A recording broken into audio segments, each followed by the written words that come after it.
আজি এটা অসম চৰকাৰে অনুসূচিত জাতি আৰু জনজাতি নিবনুৱা যুৱকসকলৰ বাবে এটা সিদ্ধান্ত লৈছে যে এতিয়াৰ পৰা ইভেন এপিএছচিৰ পৰীক্ষা হলেও এছটি আৰু এছচি ল'ৰা ছোৱালীবিলাকে কতো মাচুল দিব নালাগে।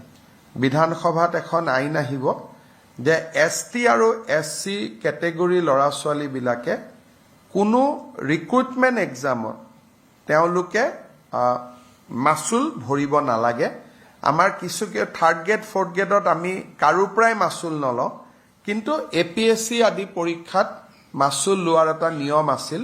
এতিয়া তৃতীয় আৰু চতুৰ্থ শ্ৰেণীৰ যিটো নিয়ম সেইটো থাকিবই, কিন্তু গেজেটেড লেভেলতো এছটি আৰু এছচি ল'ৰা ছোৱালীখিনিয়ে এতিয়াৰ পৰা আৰু কোনো নিযুক্তি পৰীক্ষাত মাচুল দিব নালাগে। মুখ্যতঃ আমি বানপানীৰ কথাই আজি কেবিনেটত আলোচনা